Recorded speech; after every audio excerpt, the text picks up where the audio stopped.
Kita baca sama-sama. 1, 2, 3. Dalam segala hal yang kufirmankan kepadamu, haruslah kamu berawas-awas.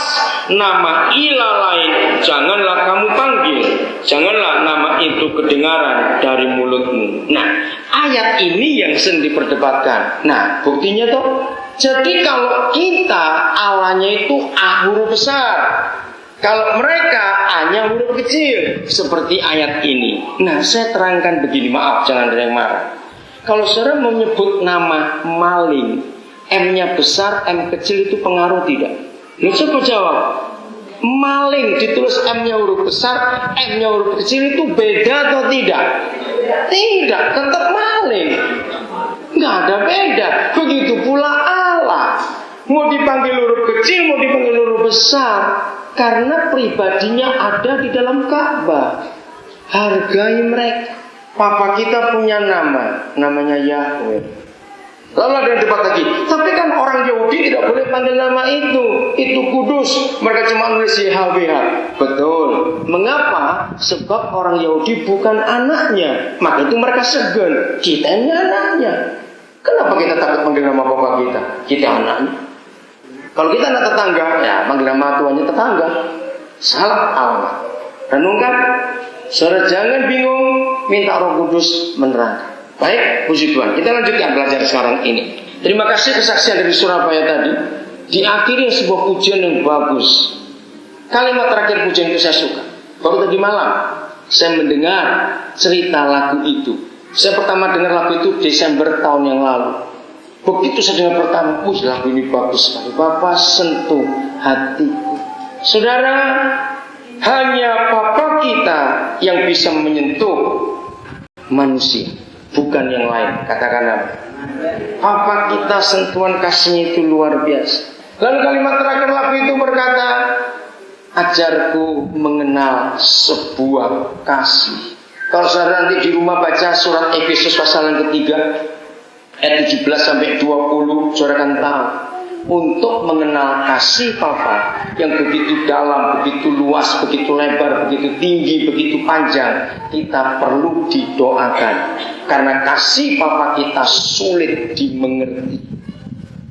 Ajarku mengenal sebuah kasih, itu doa yang luar biasa.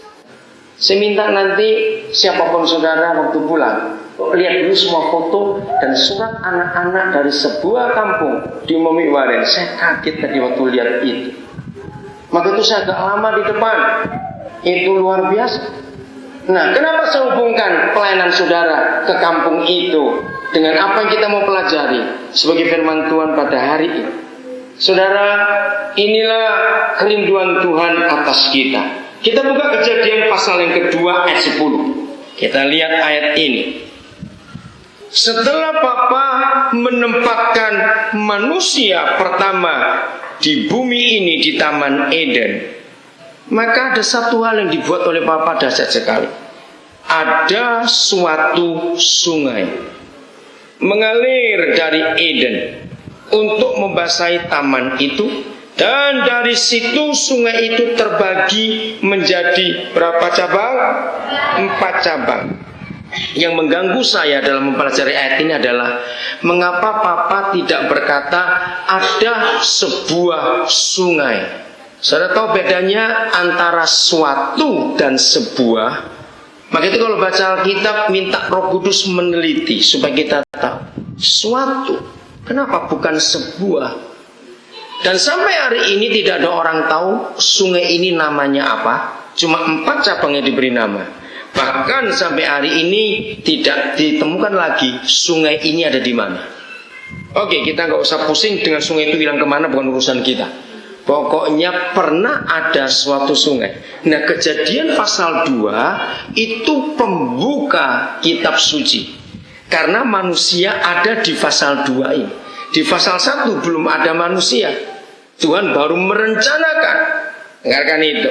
Tapi di pasal 2 ini yang dia buat. Di pasal 1 itu blueprint, gambar birunya, baru rencana Papa untuk buat manusia. Oke, Wahyu 22 ayat yang kedua. Ini yang mengherankan saudara. Wahyu 22 ayat yang kedua. Di tengah-tengah jalan kota itu, yaitu di seberang menyeberang apa? Sungai itu. Tidak ada namanya. Sungai itu. Saya lanjutkan dulu. Ada pohon-pohon kehidupan yang berbuah 12 kali, tiap-tiap bulan sekali, dan daun pohon-pohon itu dipakai untuk menyembuhkan bangsa-bangsa. Kalau saudara membaca dari pasal 21 ayat yang ke-9, lihat Alkitab saudara, Wahyu 21 ayat 9 sampai Wahyu 22 ayat yang ke-5, itu perikopnya apa namanya? Yerusalem yang baru. Nah, banyak gereja sampai hari ini masih mempercayai bahwa Yerusalem yang baru itu surga. Tidak. Yerusalem yang baru itu bukan di surga. Lihat kembali ayat 2, pasal 22. Saya akan membuktikan ada dua keadaan yang menunjukkan bahwa Yerusalem yang baru bukan surga. Nomor 1, masih ada waktu 12 bulan. Berarti berapa lama itu? 1 tahun. Apakah surga ada waktu seperti itu? Tidak. Nomor 2, masih ada orang sakit, sehingga daun-daun pohon itu bisa menyembuhkan orang sakit. Masa di surga ada orang sakit?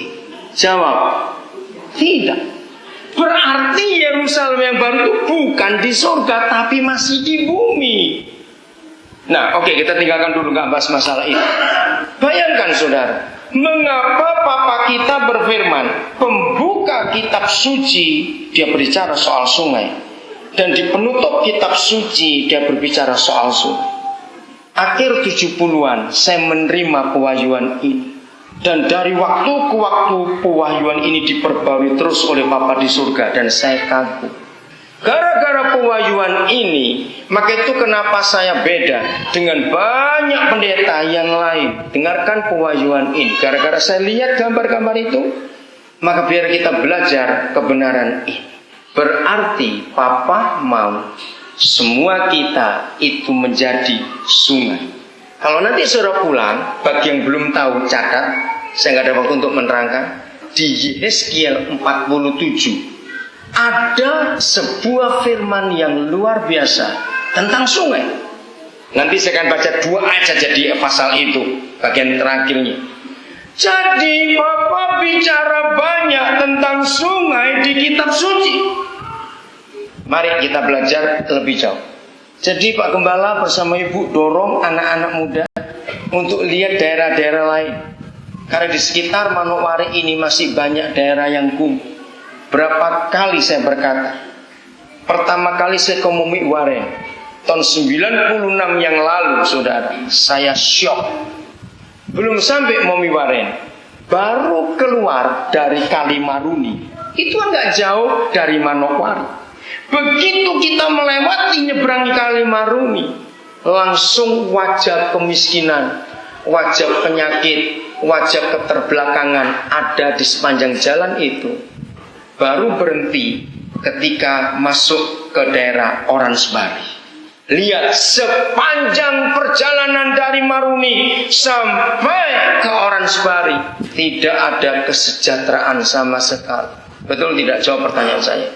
Kita lihat masyarakat yang diturunkan dari gunung oleh pemerintah dengan maksud supaya mereka lebih mudah menjangkau kehidupan. Maka itu mereka ditaruhkan oleh pemerintah di sepanjang Trans Manokwari Bintung nih.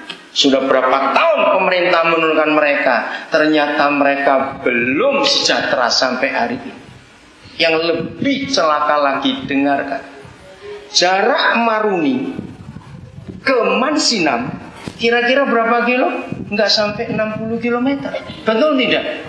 Bayangkan, Injil yang masuk ke Mansinam tanggal 5 Februari 1855, mengapa tidak bisa mengubah hidup orang yang jaraknya enggak sampai 25 km? Apalagi yang jauh-jauh. 2 Desember 96, itu hari bersejarah buat saya. Saya bersama dengan 3 orang yang lain, kami naik speedboat